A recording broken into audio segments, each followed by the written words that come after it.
What's up, everyone? Welcome back to Rolling with Katie. I'm your host, Katie. Thank you so much for tuning in. We are covering Euphoria Season 3, Episode 5. What the fuck is this even fucking called? This shit is, it's having me question everything. Y'all already know. Once again, I'm wondering if I can do this anymore. I'm strong and brave, so I am continuing on. Nevertheless, she persisted, you might say, because I'm not gonna let this creep ass keep me from speaking into a microphone about the shit that he is choosing to put out into the world. What Euphoria has turned into. I'm gonna talk about it. I'm getting so ahead of myself. Guys, welcome back to the pod. How are we feeling? I hope you guys are doing well. I hope everybody had a great Mother's Day. I am doing pretty well. This episode definitely took me on a journey. I'm sure it has taken a lot of other people, a lot of you guys on a journey. So we're going to talk about it today. I'll give some takes on it. I don't think my takes are a huge departure from what other people are feeling at this point. Before we dive into this, and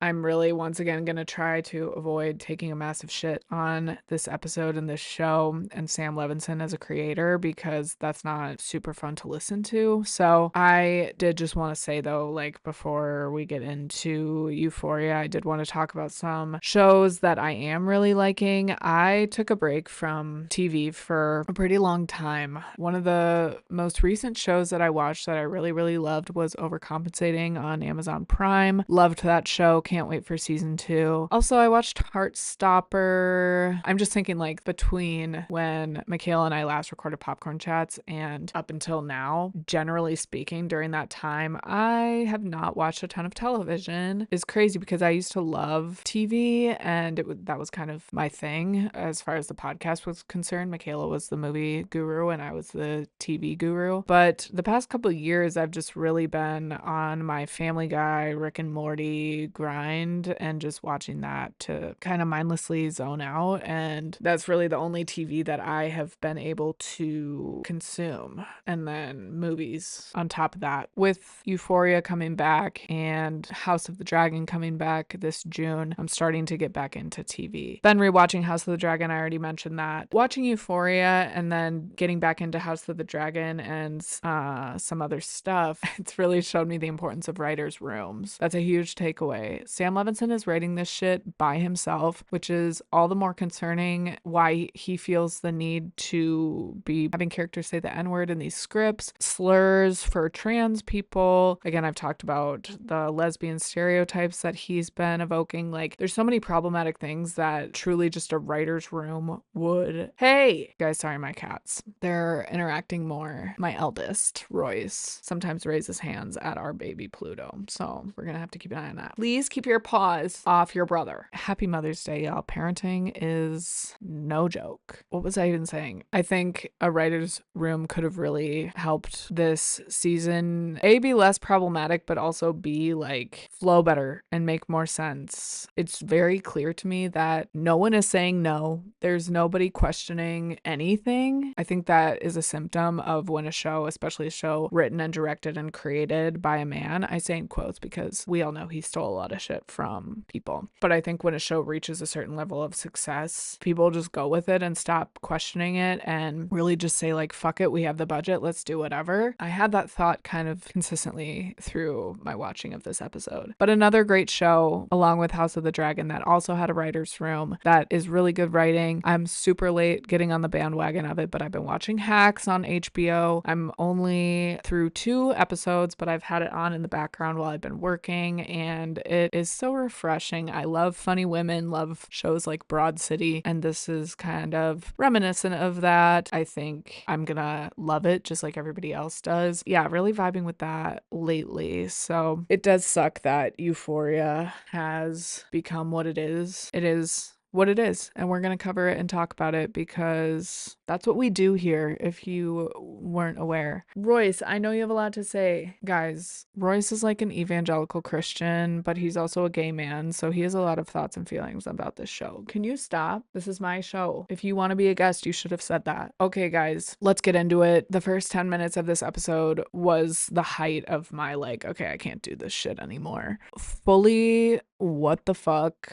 I think we're all gagged. The one really cool thing about it is like the practical set situation that they had with the miniatures. Obviously, that is kind of a flex of the level that this show has gotten to. And what I kind of mentioned before about these ideas that Sam Levinson is having just not being shot down at all. This is a positive of that. I'm not hating on the 50-foot woman, Cassie being huge and going through Hollywood sequence. I thought that that was a really interesting way to portray what is happening with her character at this moment and the feeling of internet fame in particular. I thought they executed it visually super well. Again, the practical sets and the miniatures and how they made it on wheels so it was like turning around her. What a epic feat in television set design and cinematography. I really appreciated that as like a visual film technique. But let's talk about the substance and what is actually happening in the first 10 minutes of this. So I'm low-key a little bit convinced that Sam Levinson is a podcast listener and they're making this show for me at this point because we're opening on the toe like flying through the air. We're really just fixating on this toe, which I, have been fixating on this toe, and they're really taking me on a journey with this toe. I said rest in peace toe, then toe was put on ice as I predicted and she was sewn back on. Now toe has been ripped off our man once again. That's getting ahead. We'll get to that part. But the episode opens with a flashback from Cassie's point of view when Nate was getting beat the fuck up in their tacky mansion. Her thought process of like, I am not a poor man's wife, and what has led us to where she's at today. Brandon, that influencer, tagged her on his Instagram and she gained 17,000 followers overnight, really setting the stage for this internet stardom that a lot of people are experiencing in this day and age. I'm obviously living for the Maddie and Cassie relationship in this season. We'll get into that a little bit more, but Maddie is her manager and is working her to the bone and just really trying to extract and almost exploit Cassie's willingness to do pretty much whatever it takes to achieve fame and fortune. Maddie is more in it for the money side and the success of it. So we have both of these people who at the end of the day have their priorities straight and each of them kind of take a back seat to the other one when it comes to putting money or fame, what have you. They're always going to put that ahead of each other, which is a little bit sad for me just because I love women relationships and I don't necessarily love seeing them portrayed in this way. However, Maddie and Cassie's relationship has always been a little bit tumultuous and always a little bit fraught with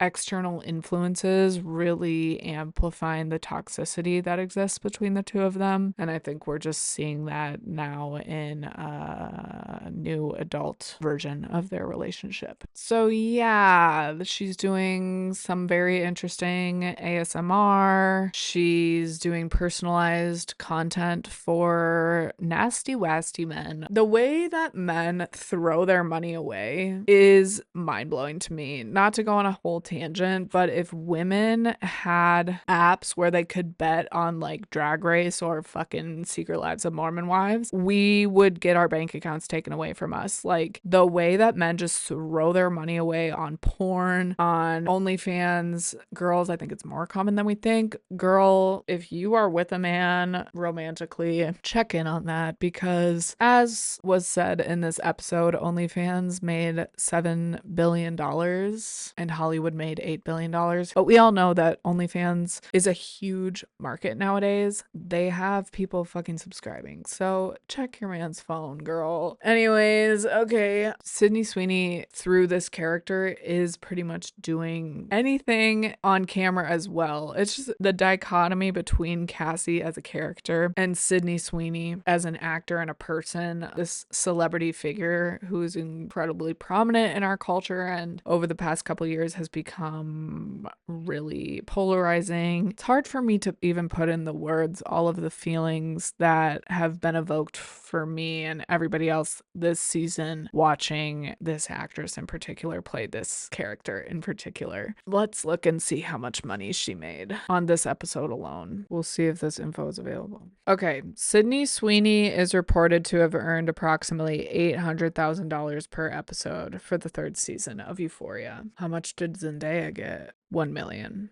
So Zendaya is making $1 million per episode this season. That's nuts. If I'm Sydney Sweeney, they won't even make Zendaya have lesbian sex on camera. I don't think that's a big enough check. $800K per episodes. It's so meta. This is exactly what the show is talking about. The whole Alamo and Maddie conversation, which again we'll get into, is talking about just that. People have a judgment about OnlyFans and people don't even want to get into it as a business because of morality and stigma, and they believe that they're a good person according to Alamo. The perspective of Maddie and Cassie and Alamo, it seems to be that they will do whatever it takes for a check. She's still helping Nate pay back his debts. This man is full-blown loser mode, telling her to do stuff with Brandon now when before he was so jealous and like, you're not gonna sell your body for money. Now he's like, yeah, go baby, go baby, go. I'm starting to not be as forgiving when it comes to Nate Jacobs' character because he is such a pussy bitch at this point. In season 1, he literally stalked a dude and like waited outside of his apartment and beat him the fuck up and did all this shit for revenge, never smiled, and now in season 3 we're seeing this whole new side of him. I appreciate what the show is, I think, trying to do, showing that when these men that we glorify in a high school setting or in an adult setting, what have you, these supposedly big fish aren't actually all that, and they're really humbling Nate as a character this season. But this is just insane. It's hard for me to understand why he is dancing around his house with a screwdriver in the morning. Obviously, he's like a piece of shit and letting Cassie work to pay off all of his debts on the mistakes that he's made. I guess I just assumed that we were going to see him at least trying to figure out a way out of this. It's hard for me to believe that he's not trying to rebuild his legacy in some way, shape, or form. Why is he just not rolling over, but why is he acting like everything is all fine and then he gets beat down by this man again? It's mind-blowing to me. I guess it goes back to that confidence that is truly only reserved for straight white men who, like I've said in episodes prior, just live their entire lives relatively consequence-free and always come out the other side. They're always come out as a winner. They're even branded as a winner. And this man is like, he got beat down so fucking bad. And it's like, still you're dancing around and drinking in the morning and letting your girl pay your shit off? Still, the audacity. Again, I can appreciate what we're trying to do, but the character is just so different. Like, he's a complete, it's not even an arc. We haven't seen what happened between high school and now that really informs this character at this point. Whatever. I don't care. I don't think Jacob Elordi cares. How much did he make this season? Like, this show is saying it's all about money. They're saying the quiet part out loud, girl. Oh my lord. What do we guess? I feel like he probably made $800K too. Yeah, based on reports, Jacob Elordi earned approximately $700,000 to $800,000. What was the budget for season 3? Euphoria's season 3 is estimated to cost over $200 million in total production, averaging $25 million per episode. That's crazy. And this is what we got. This is what $25 million an episode buys you, y'all. So just know that. Okay, let's continue talking about Cassie and this insane initial montage. We learn that obviously she's still in contact with Nate, paying his debts off. She's wiring him $35,000. Love that Maddie moment that I had been wanting where she's calling him a loser. We still haven't had a private moment with Maddie to understand how she really feels about her personal life and does she actually love and still have feelings for Nate. I guess I don't really care that much to know. It's pretty clear that Maddie is extremely career focused and bag focused, so that's fine with me. I thought that moment in the wedding episode where she had that emotional moment was humanizing for the character. I'm just kind of like, why are we setting stuff up to then just never talk about it again. Really bizarre, and I think just reflective of what I said before, that no one is questioning anything, no one is correcting anything, no one is bringing certain things up that I feel like no one had anything to say about Jules saying a slur for trans people. No one had any take on that. Maybe they did and it was shot down, but it's like, you need other opinions about stuff. Cassie's making this personalized content, this OnlyFans content, really just existing in this male gaze environment and going on podcasts and talking about men's rights and how hard they have it these days and the way things are going isn't natural and women hate men. Podcasts like that do exist. Women talking like that do exist. People are even saying that Sydney Sweeney isn't even acting at this point because she kind of low-key acts the same way in press and talks the same way. And Sydney Sweeney as an actress has kind of made her mark through the male gaze. So it's just kind of a lot. It's very shock value vibes having, like I said, this actress playing this role. And what they've done with this character is she's saying American men are treated like second-class citizens. Girl, shut the fuck up. I can't with that. I fully can't with that. And it informs Maddie's character as well. She's advising Cassie to go on these podcasts and she's like, the angrier these people get, the more followers you get, the more attention you get, the more money we get. It's all about money, which is annoying because when you abandon all principles, yeah, it's easy to make money. And whatever, that's a whole other topic. The show is making commentary on something that is very real. And as I mentioned before, men are throwing money at any and everything that makes them feel good at this point. And it is a huge market. The male loneliness epidemic is a huge moneymaker. So again, this show is holding a mirror up to that. I can't say I applaud, but I am sat consuming it regardless. Trisha Paytas makes an appearance. I don't know. I don't have much to say on that. I was wondering when she was going to show up. We got her. Is that it? That's crazy if that's it, because there was so much buildup for that. The other insane moment is when that male podcast host says, you sound like a Democrat. And she says, I'm not. R word. She uses the R word. Again, meta. She has all these MAGA allegations. Her entire family's MAGA. She's talking about how people shouldn't look to me for political stuff, the whole time propping up the male gaze and being a man apologist. I would kill to have been like a fly on the wall if they did a read through of this script or Sydney Sweeney reading through it. I just want to know all the tea and all the decision making. Is Sam Levinson dragging her? Is he like playing into Sydney Sweeney as an actress in relation to this character, or is he utilizing Sydney Sweeney as a vehicle for the character of Cassie? I don't know. That entire sequence ending with her pressing her boobies up against the glass windows. What are we doing? What's going on? The show is turning me into Tucker Carlson, apparently. Will we ever get relief from whatever the fuck Sam Levinson and Sydney Sweeney are doing? If a man wants to write something, he needs to be a part of a writer's room. If a man wants to direct something, he needs to have a woman editing the content. Men are not allowed to have podcasts. Men are not allowed to have microphones. All of these things would be implemented if I became the president of Hollywood, Los Angeles, California. Okay, we'll never have that, you guys, but a girl can dream. Even just taking their microphones away would be huge. It would be huge for the movement. Okay, let's move on because I'm getting fucking mad. I'm getting annoyed. It's putting me in a bad mood. Ruby Bennett, DEA informant, hole digging, girly pop. Is Big Eddie alive or did he die? Oh, Big Eddie is still in the hospital after being shot in the stomach. And Alamo threatens to finish the job himself as Rue listens on because he let the safe get robbed. It's tragic. Rue is just listening to Alamo put Big Eddie on the spot and have him take all the heat for the safe getting robbed.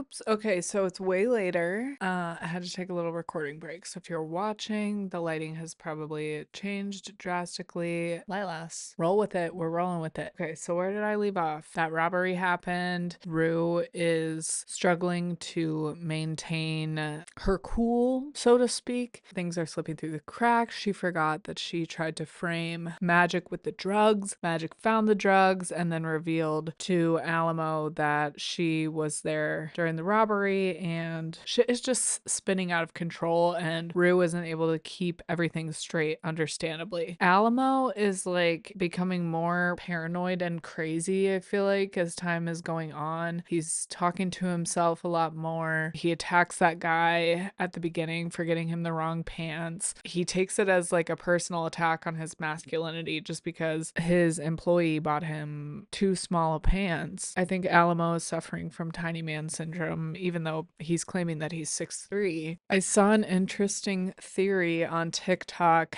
that Bishop might also be working for the DEA and he is like an undercover person. I thought that was an interesting theory and I thought that that would be really cool. Once again, do I think Sam Levinson is going to do something cool like that? Do I think he has the capabilities of doing that as a writer? No. So we'll see, but I wouldn't hold your breath. I'm just like so over this whole cowboy thing that he's trying to pull off with these guys. And it's like, we get it. It's the Wild West and this is the new kind of gold rush, the sex work industry in general. Again, it's just the mouth that it's coming from. I'm rolling my eyes at it because it's like, boy, you're not a fucking cowboy. Oh my gosh. Okay, I'm just realizing Big Eddie is the one that Bishop is like cutting up in the bathtub. Okay, so maybe that theory is completely not valid. Damn. He was so covered in blood and he had his face taped up. I couldn't even tell that that was him.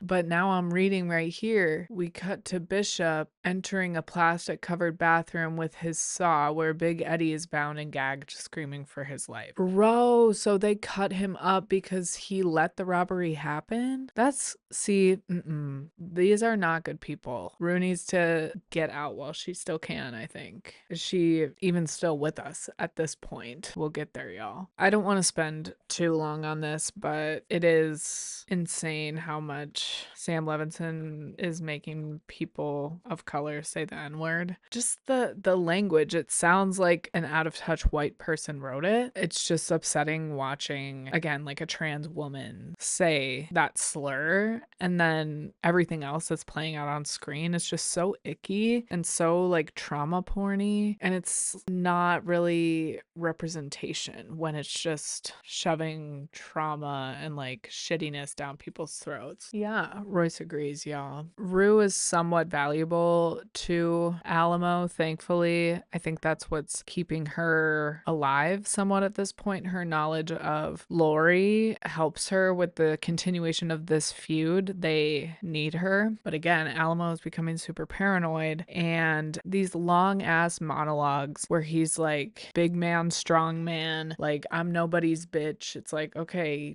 dude, we get it. Rue is essentially helping them plan their next move in this big feud and helping them get back at Lori and her Confederate nasty, wasty white supremacist goons for stealing from them. I'm still stuck on the Big Eddie thing. I can't believe they cut him up like that. Like, I thought they were gonna be like, oh my God, that's my right-hand man. They got my right-hand guy. But they did that because he opened the safe for them. Shit. Oh, it's horrible. This is the thing. It's like this business is all fun and games, and it's like, oh my gosh, there's so much money to be made. The luster it had on it when Ruth started working for Alamo, and even back in season 2 when she started working for Lori, she kind of had a pep in her step. This is a lot of money. This is a lot of access to fun things, and it's glitzy and glamorous initially. And now I think we're seeing Maddie have a similar situation happening with her, where she's like, I'm fine. I don't care about anything. I can stick my heart in a freezer, like she tells Cassie to do, and just abandon all morals in pursuit of money. This is so much money. I think that eventually wears off, and we're seeing Rue deal with that now, where she fully is realizing the hole that she has dug herself into. No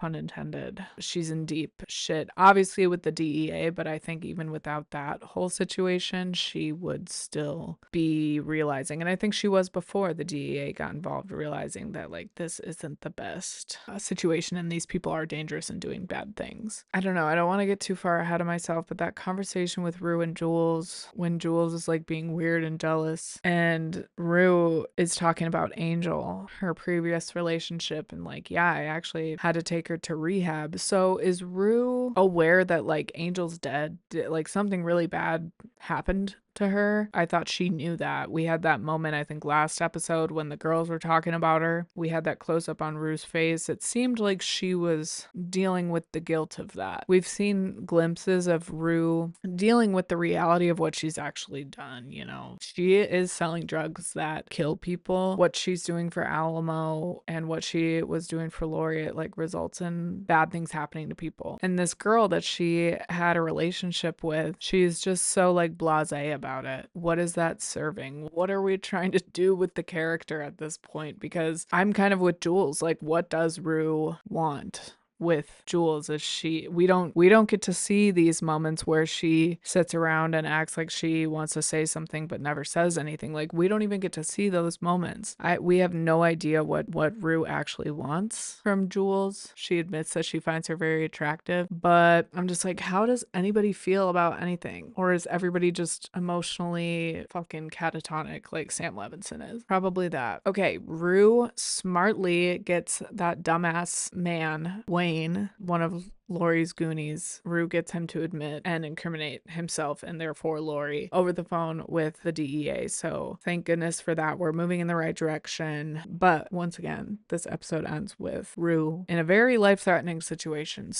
But the DEA got what they wanted in regard to an incrimination of Lori and an admission of guilt. Going back to Cassie and Maddie in that whole situation, because we are bouncing around quite a bit this episode. We have this Brandon, the TikTok douchebag, kind of trying to get Cassie to turn on Maddie, which has been super easy for men to do in the past with Cassie turning on Maddie. It's hard for me to say how I feel about this relationship, and I don't want to beat a dead horse about how, oh, why can't the girls just have like a wholesome relationship? I know I say that all the time. And again, like Maddie and Cassie's relationship has always kind of been tumultuous, which it's like, can't we just have like a good strong female friendship, which I think they do have, but these external influences, like I said before, they're just really affecting things and assisting in the toxicity of everything. We really see Maddie's potential as this industry bad bitch, go-getter. She's able to manipulate Cassie so that she keeps her on as her manager. I'm sure she like saw this coming, knowing that Maddie is easily manipulated, unfortunately. Again, not calling her dumb. No one called her dumb. But especially when men are involved, that girl kind of doesn't know which way is up. For some reason, she forgets herself. So love that. Love that character creation. Super bold and brave in these trying times. I knew that Maddie was talking out of her ass with that fake phone call, but what a power move. She's always thinking 10 steps ahead and we love it. She's calm, cool, and collected even when Cassie is like about to drop her. If we're gonna have to watch Cassie, aka Sydney Sweeney, being in a TikTok content house and doing Manosphere podcasts, I might have to check out for these last 3 episodes. I don't know if I can stomach that. So thank God Maddie was able to work her magic and get her to continue working with her and not move into a TikTok house, and she got her this audition. Speaking of the audition, Lexi's waking nightmare. Her sister is just following her everywhere. This sister that she's been trying to get out from under the shadow of her entire life, essentially. I thought it was interesting in the last episode when she looked across in LA, all the apartments like face each other and face a courtyard. And she's like looking across the courtyard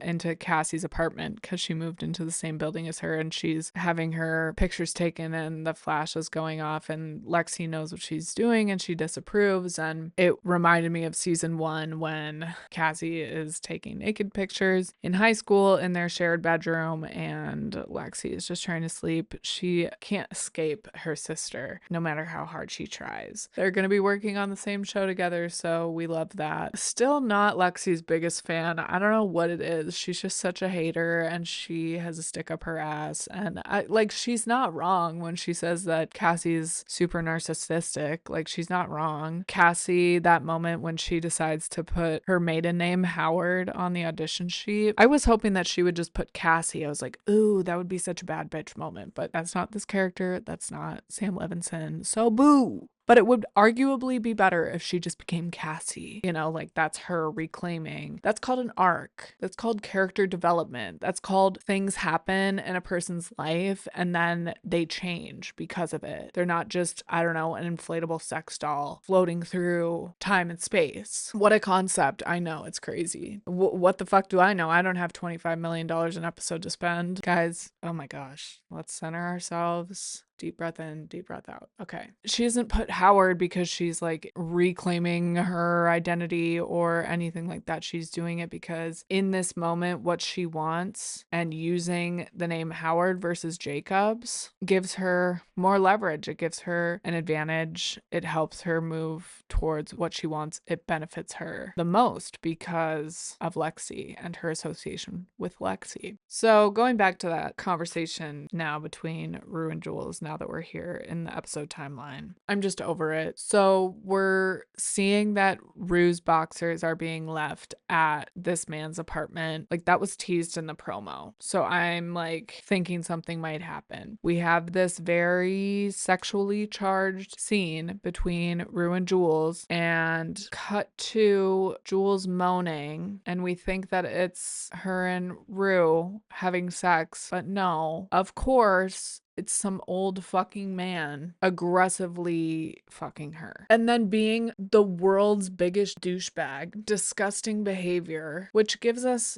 more insight into Jules's life. But it's like, what if she had just been happy and successful? And then Rue comes crashing back into her life and we get to see that unfold. You know, just like, what if? Why are we continuously talking about genitals and having Jules doing art that's really heavily focused on genitalia? Why are we seeing her have these supercharged conversations and these extremely like transphobic interactions? Just the continuous heartache that this character is experiencing. There's more of an existence to her outside of that, and we don't ever really get to see her life outside of the trauma that comes from her transness. I'm not saying that that should be excluded and that that's not an important story to tell, but why is it the only story that's being told with this character? I'm just tired of it, and I'm really tired of queer bait. That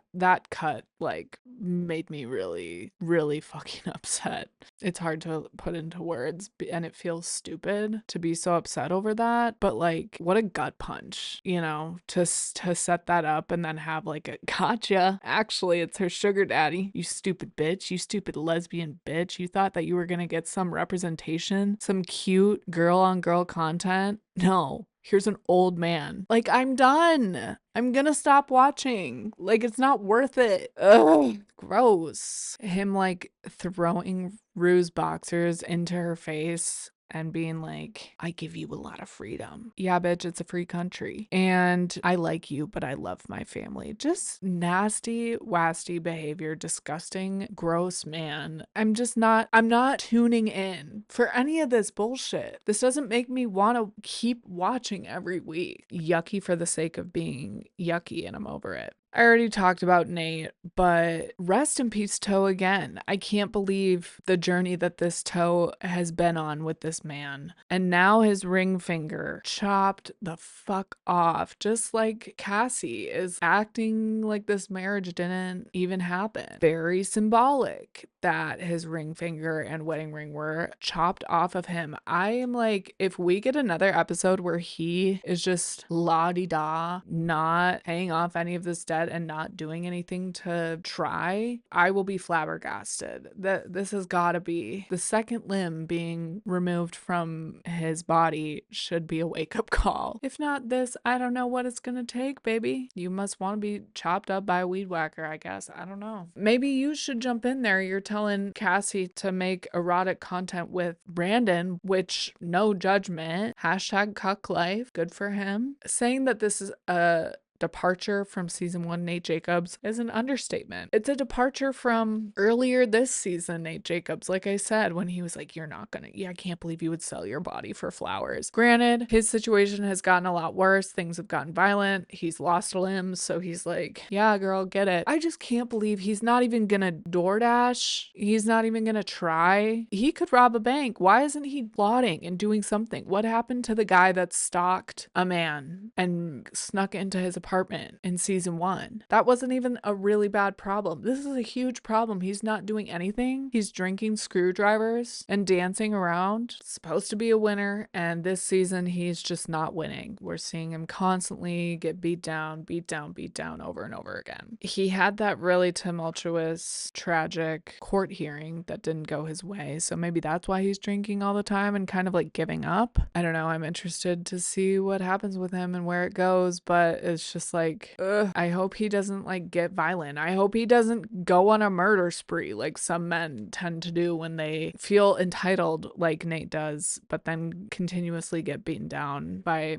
other external forces. I don't know if my theory of things are gonna just explode at some point. I don't know if that's gonna be accurate. Also, do we have confirmation that this is the last and final season? Are we working towards a conclusion of some kind? I need to look this up. As of May 2026, it is believed that season 3 of Euphoria will be the final season. Zendaya has indicated that she believes the third season brings closure for the characters, and industry reports strongly suggest it serves as the final installment. Closure is coming. How cryptic. Okay, so hopefully we're working towards a resolution. It's just kind of a lot of the same character dynamics over and over again. With Nate's character in particular, and then also Jules's character, it's a lot of nothingness, in my opinion. I feel like both of them haven't really moved a whole lot this season so far. I'm intrigued to see how things play out, and that is the reason why I'm tuning in, because it's just like, I want to see where everybody ends up. I think people could agree with me that it's just like a car wreck that you can't look away from. I want to see what happens and what these $25 million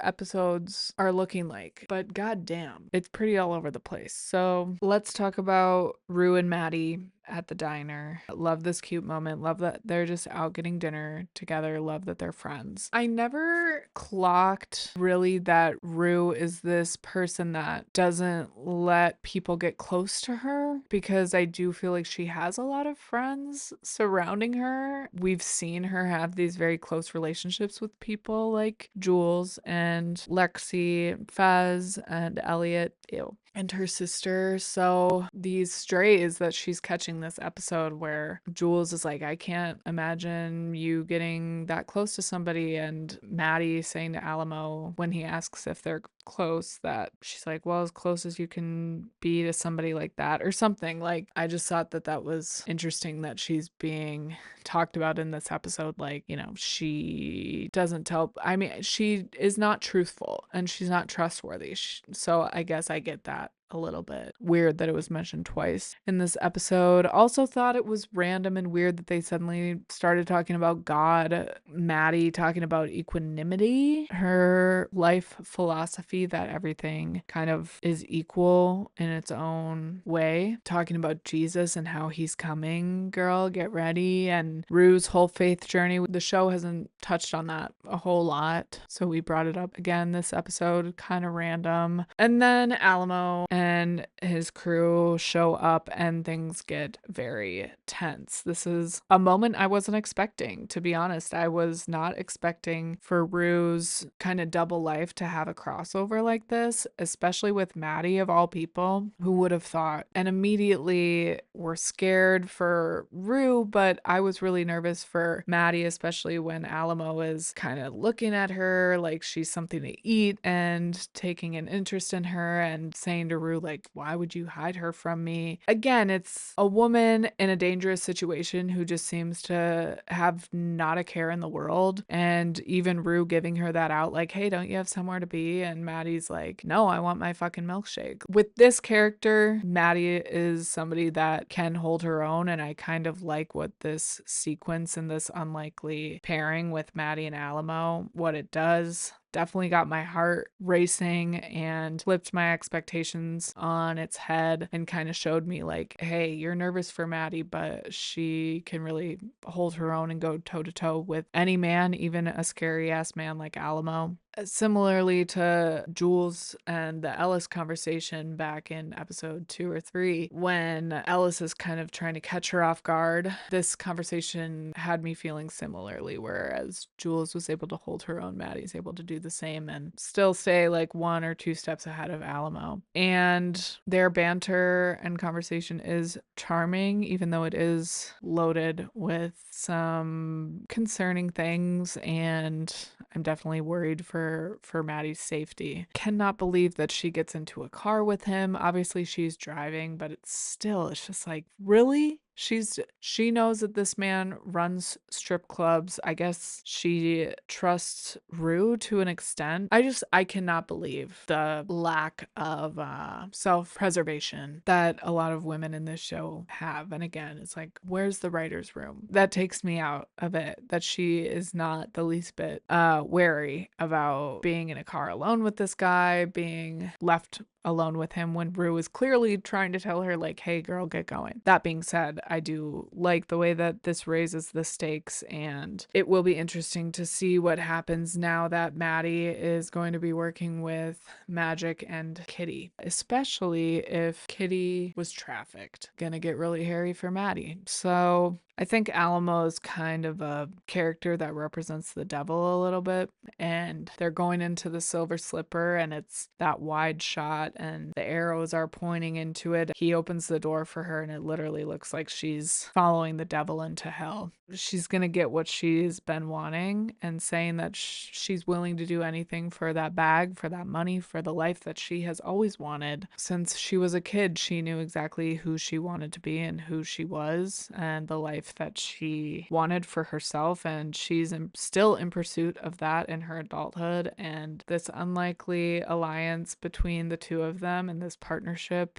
I'm interested to see where it goes. I was not expecting it, and I think it was one of the stronger parts of this episode. Also crazy that she mentioned Cassie to him. She's like, my top girl Cassie could be bringing in $1 million a month. Hopefully Alamo doesn't get his paws on Cassie, because talk about a girl who can't hold her own. Cassie does not need to meet Alamo. That would be a bad situation. So Rue digs this hole up to her throat, and Alamo essentially is running down the hill towards her, wanting to play polo with her head, basically. He says to the horse before he gets on it, some people don't even deserve to be trusted. He's fully descended into his paranoia, and I think this feud with Lori and him going through that loss with the robbery has brought him to completely distrust Rue. And I think it's similar to the shooting the apple